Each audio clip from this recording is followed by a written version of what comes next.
That's just quorum now. Okay, I can't see everyone. I'm going to have to try and.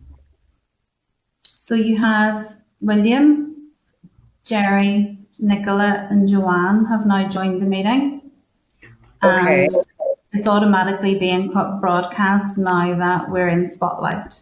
Okay? okay. Yeah, no worries. Well, listen, good afternoon, everyone. And I just want to start the meeting and again, just thank Emer and the staff for providing us with all our papers. So everybody knows that the meeting's virtual, and we have a quorum. So I'm having issues. Just this device, I can't see everyone. So if you could even let Emer know if you want to come in or you want to speak, and we'll certainly get that accommodated. Emer, has there been any apologies or anything from anyone No, else? no apologies received, but a couple of our team are having connectivity problems today, maybe due to the update. So I'll keep an eye on the audience and the hands raised and just come in as needed if that's okay. No, I mean, there's nothing else you can do, to be fair, so I appreciate that. So the draft minutes of our last meeting, which was the 30th of June, are at page 5 of the pack. So I'm asking if members are content to agree those minutes of the 30th of June. Can't, I can't hear you. Oh, Emer, there you go. I can't, there you go. I can see everybody now. Okay, so is everybody agreed or content to agree those minutes? Content. Okay. Um, so there's no matters arising, and the next item is a statement of entitlements for an official opposition. So we've got a draft response, which is in the pack. So just by way of an update and a refresh, Trevor Rainey previously briefed our committee on his report on a review of the statements of entitlements for an official opposition.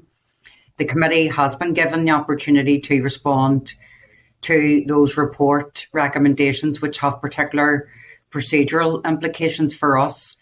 So due to the timeframes involved, a draft response has been provided to us for consideration. And I just want to advise you that we have an addendum to Trevor's report, which contains some minor amendments, and it was received subsequent to our briefing. So the addendum can be found on page 109 of our packs. The Assembly and Executive Review Committee have asked for written responses to the report to be received by the 24th of September. So if it's possible, we should try and agree our responses today in order to meet the deadline that the ERC Committee have requested. So at page 12 of our packs, there's a cover note from Emer, and at Appendix 2, page 19, there's a draft response from the committee to the ERC. So do any members have any responses to the draft response, which is on page 19? Yes, no? No. No. Okay. Listen, thank you very much for that. So I want to go through the draft response and consider each of the relevant recommendations in turn, which provides us with some consideration of the question of whether or not the Assembly's standing orders could be or would need to be amended to make appropriate provision for the ERC recommendations were given to ERC. So at pages 16 and 17 of our pack, there's a list of recommendations specific to the committee, our committee, and it is presented for each and individually for discussion. So I would like to take each recommendation in turn so everybody's got an opportunity to consider that, agree it, and move it forward. So if you're content to proceed that way, I'd like to, the comment that's made at paragraph 6, I think it's page 20 of it is page 20 of the pack of the draft response, which expresses support for the underpinning principle detailed in the report on the range and of the scale of entitlements available to the official opposition. Okay, so as I said, I'm going to take one individually. I'm going to take them each in turn. So are members content to support this comment?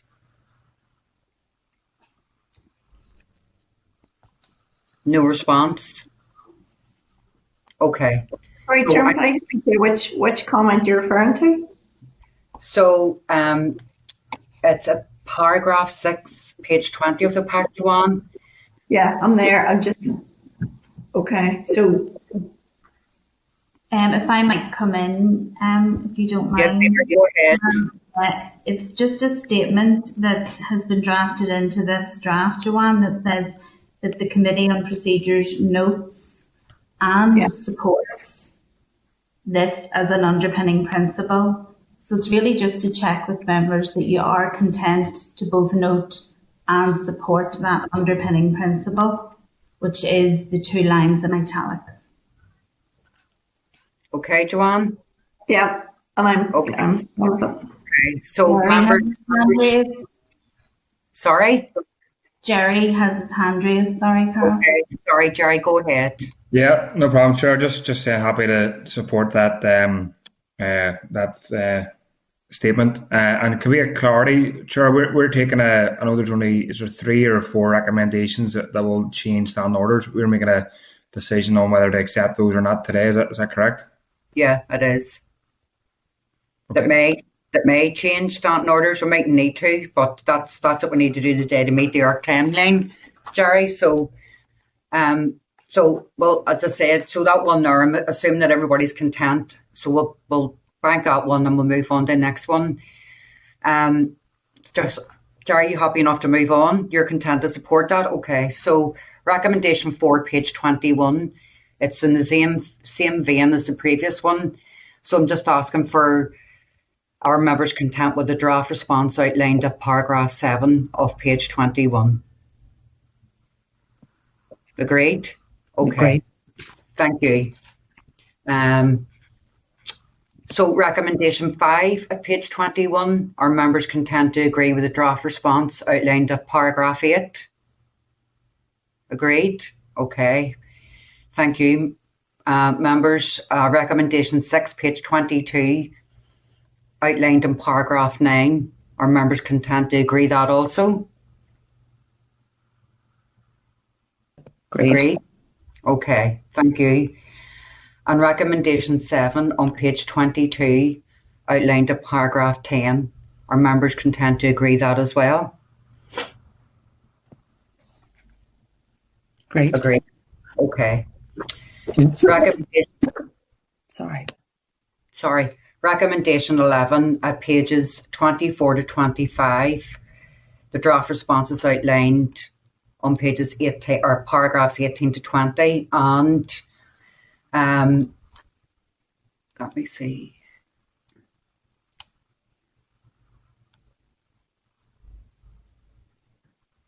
Sorry, my computer's starting to buffer. Hold on a wee minute. It'll be 2 seconds.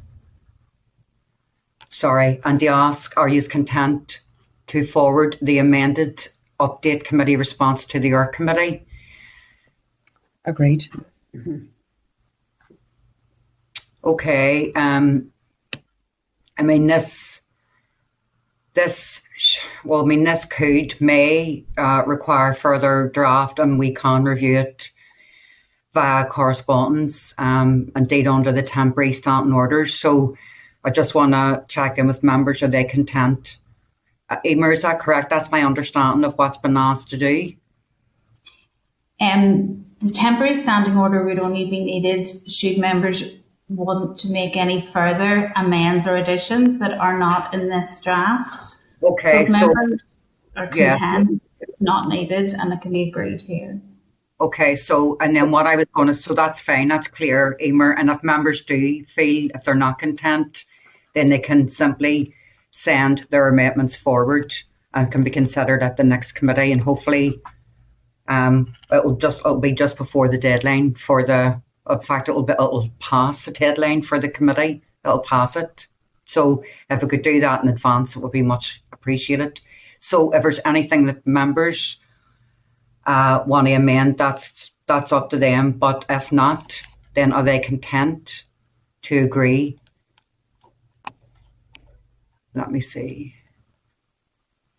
Are they content to agree recommendation 11, pages 24 to 25, outlined in paragraphs 18 to 20. Agreed? Okay, I'm just taking silence as consent, so if anybody wants to jump up and down afterwards, it's too late. Okay, so agenda item 5, ministers, elections and petitions, petition of concern. So just by way of update, you'll be aware that there's currently a bill going through its passage at Westminster. The final meeting of the committee prior to the summer recess was 30th of June, and we noted a memo on the status of the bill, which at that point was at then page 111. And it's a memo from MEMR which provides further information on each of the aspects of the bill. Now, there's a lot of reading in that, but for information and appended to MEMR's memo is a report of the Public Bill Committee, which include references to the amendments proposed, considered and discussed, amended and rejected. So Appendix 2 is the revised and updated version of the bill following the public bill stage. And again at Appendix 3 is the third report on the use of the petition of concern in the Assembly, which was published in July of this year by the Secretary of State. So there was a lot of reading in that. I don't know if everyone read it all, but I'm just asking, do you have any comments to make at this stage? No? Okay. No? Okay, thank you for that. So that a further update will be provided to us when there is a change in the status and or when the bill moves through the House of Lords stage. So we'll provide those updates as well. And I'm just seeking that you are content to note the content of the updated memo that Emer provided us. Content? Okay. So consent decisions. At our committee in May of this year, we noted a memo outlining that there would be procedural issues arising from a number of legislative changes associated with the EU exit arrangements, which would be likely to require the review and consideration of the Committee on Procedures, and the first one being consent decisions. So I just want to remind us all that Section 12 of the European Union (Withdrawal Act 2018) removed the requirements for each of the devolution statutes, that the devolved legislators could only legislate in ways that were compatible with EU law. The 2018 Act then replaced those requirements with powers for the British government to apply by regulations. So it was like a temporary freeze on devolved competence in specified areas, subject to the approval of the British Parliament via the draft affirmative scrutiny procedure. So consent decisions relate to the role of the devolved legislators in respect of such draft regulations proposed by British ministers. And those sections are Section 6A and Sections 24(3) of the 1998 Act. They make provisions for British ministers to seek to limit legislative competence of the Assembly and or of ministers / departments here. Section 6A and 24(3) and (15) was inserted in the 1998 Act by the 2018 EU Withdrawal Act. That's a lot to deal with. Anyway, at our meeting on the 19th of May, we agreed to seek the views from the Executive, the Business Committee and the Chairperson's Liaison Group on the question of whether or not formal procedures should be developed for the handling of Section 6A consent decisions in the Assembly. Up until today, a response from the Executive has not yet been received. However, there have been responses from the Business Committee and the Chairperson's Liaison Group, and in addition, the Alliance Party has also written to our committee on this issue.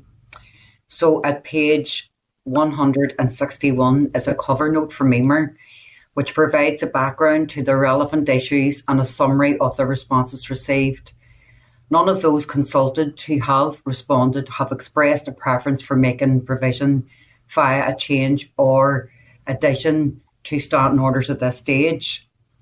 So therefore, can I ask our committee if it's content to send further follow-up correspondence to the executive seeking their views prior to the committee taking its decision on this issue? Agreed, Chair. Okay, thank you. It was an awful lot to get to that point, but anyway, bear with me. So petitions and e-petitions are in Emer's paper. And given that the committee has completed its inquiry into member statements, one of the next priorities for us at this stage was, amongst other things, was e-petitions. Now, there are other issues that we agreed to do when we were doing our forward work programme planning at the start. So I just want to refresh us all. At page 203, Emer has provided us with a memo of some further information regarding petitions and e-petitions, including some explanation of the key difference between the current arrangements and the full provision of the e-petition service. So the memo Emer provided us also includes updates on the status of the work undertaken by the previous committee on procedures in their review of public petitions procedure. So when our committee met in January to consider its strategic framework, one of the topics of e-petitions was on a long list for consideration. And at that time, we noted that as more than 3 years had passed since this work was carried out, and indeed technology had moved on, as there was certainly more guidelines via online platforms, notwithstanding the pandemic. So the committee agreed that if e-petitions was to be selected as a priority, then it should completely consider a new model for e-petitions. We also, as a committee, acknowledged that technology and online engagement had moved on, but certainly at this stage, it is still a substantial piece of work. And because e-petitions are not currently provided for in standing orders, a project to consider making provision for e-petitions, which would involve the requirement to work alongside the Commission's IS service and engagement teams, it's likely to be a significant piece of work which would definitely require more than a 9-month plan of work. So I'm asking members for their views on whether they would still wish to prioritise e-petitions over some of the other issues that we provided. Emer, just remind me what some of those issues were. I know we've moved on with some, but even just in the way that they were listed and ranked, if you remember. Just by way of refresh for some of our new members of the committee. I printed it out. So ranked first was the review of LCMs, and this committee currently has an inquiry ongoing into LCMs, which will remain live. Ranked second was member statements, which, as you've confirmed, completed just at the start of July. Ranked third was the review of e-petitions. And ranked fifth at that point was the review of PMBs. But the committee will recall that after a number of meetings in May timeframe, April and May, this committee agreed to a review and inquiry into private members' bills up the rank order. So currently ongoing, in addition to the review of LCMs, we have an inquiry into PMBs. And we have a review of proxy voting arrangements. So those are all still live, in addition to, for example, keeping the... Yeah. So, Emer, I guess what we're asking just consent for is to accept that the work involved in e-petitions will go well beyond this mandate, and it's fairly substantial. So that's one thing. And if we could move up the review of PMBs and proxy voting ahead of e-petitions. Is that my understanding? Is that right? Well, e-petitions, it hasn't currently been commenced as a project for this committee. But for example, the changes to standing orders associated with the MEPOC bill that you've just discussed, and the changes to the standing orders which could be associated with the ARC report. This committee has confirmed that it will prioritise work on both of those two, in addition to the ongoing inquiries, is what I'm trying to say. So in order to be able to progress E-Petitions, I think one of the other inquiries could be impacted. Okay. Just depends whether or not this committee feels very strongly about it. The purpose of bringing the memo was to really clarify for the members the differences between the public petition system, which is currently provided for in Standing Order 22, and the completely different model which an E-Petition service would be. And the fact that in the interim, because of COVID, temporary arrangements have been made to receive the petitions under Standing Order 22 via email, but that's a COVID-specific flexibility rather than a permanent change or anything that is like E-Petitions. Does that make sense? Clear. That's clear. No, Emer, I appreciate that. So do members have any comments to make regarding what Emer has just outlined? William? Yeah, given that at the end of this month there will be 6 months left of the mandate and you will lose, time out for Christmas and New Year. I mean, you've talked about the E-Petitions being 9 months work. What are the projected time scales for those other pieces of work, Emer, in terms of can they be completed before the end of the mandate, really, is what I'm asking? I think we'd be hopeful to complete LCM inquiry and PMB inquiry. Proxy voting is a review, and I would be hopeful. What's really holding up, the PMB inquiry consultation responses are due back mid-October. So all being well, I think what we have on our plate is completable. Notwithstanding the slight unknowns of when the ARC report will be agreed, there is a lot of work associated with changes to standing orders there, and it would take more than 1 or 2 meetings. So it's tight. I don't see that there'd be room for a lot more. Sorry if that's good. No, William, are you content with that response? I mean, it is what it is. So in short, Emer, it can be done in absence of not dealing with E-Petitions, but it can't be done if E-Petitions are still on the table. That's what I'm hearing. Depending on what comes from AERC, though, that's the issue. Yeah. But as you know, we're in the hands of our members on our committee, so we're waiting on agreement. And we're also waiting on the package of legislation going through the British House of Lords as well, but even within that, on the LCMs and that. So, but there's still at least a time structure parallel to that, so it's still certainly doable. Do members have any other comments or concerns they want to raise in relation to this issue? Linda has her hand up. Sorry, Linda, apologies. It's okay, Chair. Apologies for coughing. No, I was only just going to say, I know that there's always risks. I mean, even with legislation, there's obviously going to be risks. That's a bigger issue because when legislation falls, it's a bigger deal trying to get it back on the table. But I think whatever work we do, given that, and not to be presumptuous, but the makeup of the Assembly is not going to be so different that you won't have many of the same parties. And I mean, all of us are coming at all of this with apart probably from the likes of Jerry or Independents, we're coming at it from a party perspective. So you would like to think that whatever work we get done, hopefully would carry through in the next mandate. So I think that it'll not be work wasted at whatever happens. And you're awful optimistic, fair play to you. I mean, I know members that agree on one committee and then completely disagree in another, and then the same people. So anyway, let's keep our fingers crossed and hope for the best. Maybe I'm just well behaved. Aye, no bother. So any other comments or people? So really what we're asked to do is can we just literally park E-Petitions in order to get through these other items of business? Agreed.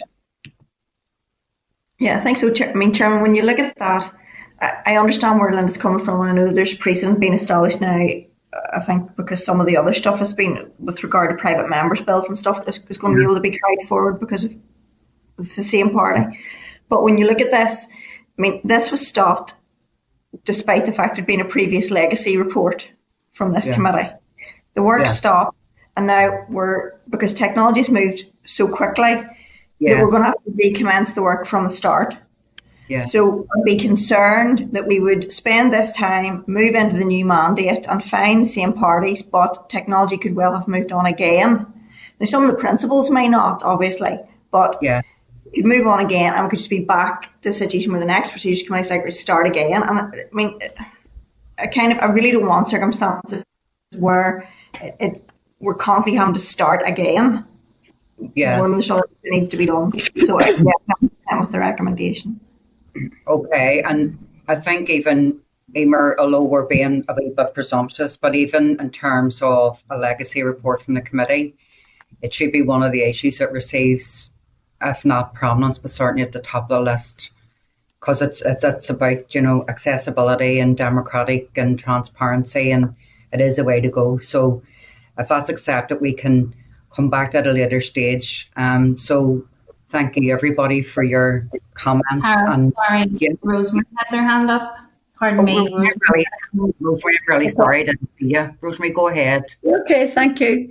I would be inclined to agree with Joanne. I don't think it's worthwhile starting something, stopping, and perhaps going back to it again and not continuing it, starting again from the beginning. I don't think it's worthwhile doing that, and it's not good use of time whatsoever. No bother, Rosemary, and you're content then that if we can put this in our legacy report, that it should be something that receives immediate attention for the next procedures committee? Yeah. Okay, no bother. Joanne, go ahead. Yeah, Chair, I just want to bring to your attention, completely separate issue, but it's just been brought to mind. The Vice Chair is in his constituency and is really having trouble connecting to the meeting, just can't get into the meeting. Is that so on that part, so could we apologise for something? Maybe it's an issue for any business, but is there going to be some consideration to meeting in person at any stage? It's an issue for any of the business that's flagging up now. Yeah, no, listen, well, I think we need to discuss that, and certainly Nicola's in West Tyrone as well, and there's been ongoing issues, anybody west of Alma broadband, as we all know. So it's certainly something, and I had difficulty trying to get in at the start, so maybe it was just the way in which we held our meeting virtually today, but certainly it's something we definitely need to consider in the future. So can we just record those apologies, please, Emer? And I just want to ask, I have no business. Do members have any other business that they wish to raise? William, is your hand up or you just chilled? Just chilled? Okay. Joanne, go ahead. Thanks, Chairman. I appreciate it. Just in terms of, we've gone through business fairly quickly today, and there's a couple of things that I would be keen to know for the next time we address these subjects in case it's not the next meeting. I appreciate that with regard to the preparations for opposition, there's mention in Emer's report that previous committees kind of discussed this and couldn't find agreement. Now, finding agreement is different from reaching a decision. Yeah. But obviously you'll appreciate that William and I are new here and we can speak to colleagues and so on, but it may be useful if there was a report done on that by previous committees. It would be useful to understand where the areas were and what the principles were that couldn't be agreed, and that would give us some information going forward. That's with regard to the first issue. The second issue about the LCMs, again, you'll forgive me here because I'm kind of coming to this fresh. With regard to LCMs, I see that there was a standing order there. And then there's also recommendations at the end about timeframes. And I'd be keen to understand at the next meeting, because I appreciate we're into any other business, but I'd be keen to understand at the next meeting the distinction between what currently exists in standing orders and what the proposed changes would mean, because I'm kind of seeing very little. And I appreciate the distinction is timeframes, but I think I'd like to have a greater understanding about that. So, Joanne, and that's exactly the sort of issues that we need to look at. So, first of all, we don't know what standing order will be needed, if any, until we see the final outcome of the deliberations on the LCMs from Westminster's House of Commons and House of Lords. Emer's going to come in, but what I would suggest is, Emer, if we could just do almost like a catch-up report for William and Joanne, just pointing out the differences, because a lot of this stuff is very kind of dry, okay? And we do try and get commentary from other committee members, but most people have got into the groove of reading their papers, and unless there's any other issues or issues that they need to have further discussion on. But there have been occasions where the meetings happen over fairly quickly because there has been consent. Emer, can I bring you in without piling a load of work onto you, but could you endeavour to do that stuff for William and Joanne so they have a better sense of what they're coming to? Chairman, LCM is on for the next meeting, so an update will be brought.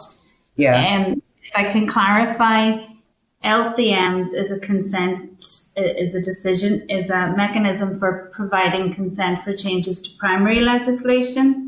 I think we're cross purposing here slightly. No, Emer, I'm familiar with what LCMs are, and I suppose my issue is more specific to the papers that we have today, because obviously the paper that requested information came to me as a member of the Business Committee and will come to William as a member of the Chairperson's Liaison Group at that time. So to that extent, we're familiar. The issue is one more of, okay, what you're asking us to do at this point is introduce timeframes. Mm-hmm. And there's currently no provision for that within the standing orders.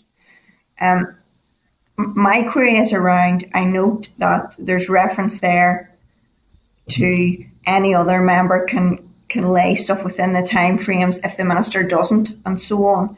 And so I'd be keen to know, within the procedures that currently exist, is there anything beyond timeframes that's changing? So in terms of what we're considering. Okay, maybe I probably didn't explain myself well, Chairman, in fairness. So no, I think I understand where you're coming from. So, Emer, do you want to add to that? The committee has not yet had its considerations on any proposed changes to the LCM process. So the next committee will receive an update, and the subjects for consideration should be listed in that report, and the considerations will then follow. Is that clear enough, Joanne? That's perfect, and I appreciate your indulgence. Thanks. No bother. Is there any other items under AOB that anybody wants to raise? Correspondence and forward work programme, Chair, sorry. Sorry, I've jumped on. Okay, so there's one item of correspondence, and it's on page 208, which is just a note. It's the latest the latest newsletter from the Human Rights Commission. So just agree to note that. Okay, and also the draft forward work programme, it's page 222 of our packs. Our members can tend to agree the draft forward work programme. Agreed. So there's no chairperson's business. We've done AOB. The next thing for me to do is the date and time of the next meeting is Wednesday, the 29th of September at 2:30. It's down for via Starleaf at the minute, but sure that could change beforehand. Okay? Yep, sorry, Chair. I'm like a time delay down here. You'll forgive me, despite the fact that I'm on the other side of Belfast from you. I note there this inquiry into private members' business and submissions in a 4-week consultation. I am not familiar with this. Okay. As chief of the DUP, I think I should be. So could maybe Emer send me some documentation or what the consultation was about and some information on that, so that first of all I can ensure there's a response in if there hasn't been one thus far, and secondly sort of some understanding when I'm coming to this meeting as to what we're actually dealing with. Would that be all right? Certainly, yes. The consultation documents issued over the summer, and we would have been sending a reminder 1 month out, which is this week, or to chase those up. So that's no problem. Again, perfect. Many thanks.